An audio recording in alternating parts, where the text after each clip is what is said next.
Hey friend, okay, here's your new stuff. You're doing great with the first string scales, so we added an articulation. Since you're a finger picker, I'm going to have you doing this now.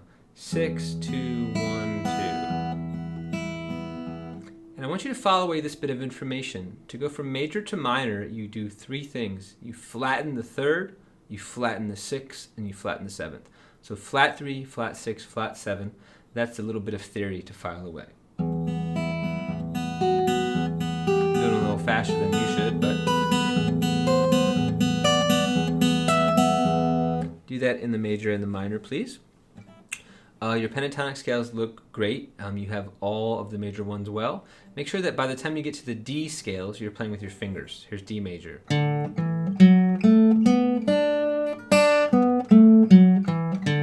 Take the D string and just alternate index to middle to get used to playing the same string multiple times. Do that on the G string, the B string, and the first string. Okay, we added 2 new minor scales today, the D minor scale. There's your B shift, 1 to 3 at the end.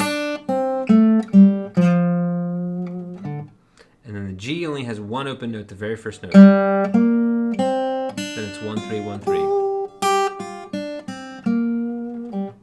Sorry, I have fun with those stupid bends. Okay, so let's start with Fire Away.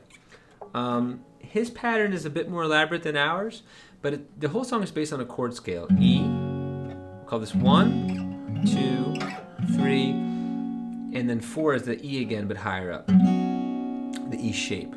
Okay, so the verse is just 1, twice,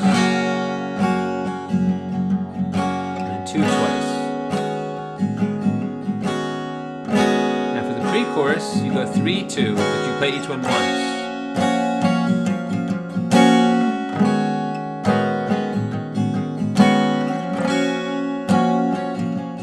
Okay, then the chorus goes 2 to 4.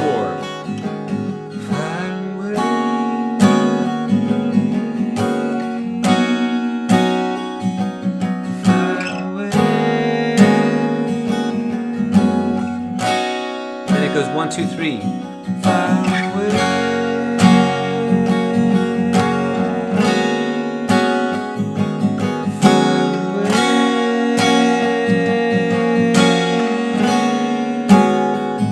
And you're back to the next verse. So the chorus goes 2, 4, 2, 4, and then 1, 2, 3, 2. It goes up and it goes down. Never quite doing the whole scale, but most of it.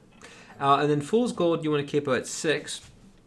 This uses your other new concept. The first concept was flat 3, flat 6, flat 7, gets you a minor scale. The new concept is the suspended chord, which is abbreviated to sus, S-U-S. So you'll see C sus4, G sus4, etc.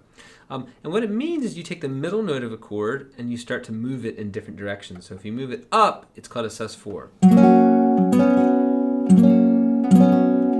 can repeat that on F just to solidify the concept. Repeat it on this G. By the way, that was your only new chord cycle, is what I call a C cycle.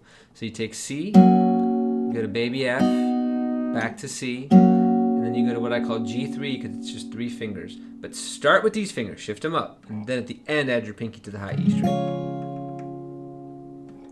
And so it really just becomes these 2 fingers kind of moving in tandem, either down or up. That's it. So now, here's the Fool's Gold thing. It goes like this.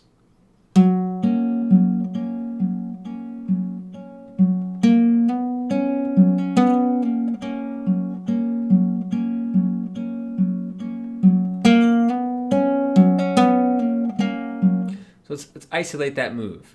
You hammer on, open G, 5th string, pull off. So, again.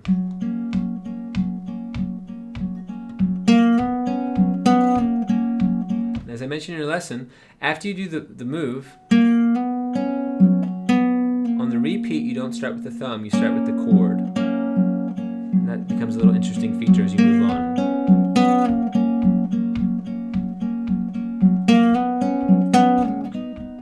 And then eventually he moves on to that F chord. I don't know how the phrasing goes. We'll have to listen to that, but you just do the basic picking pattern, then you're back.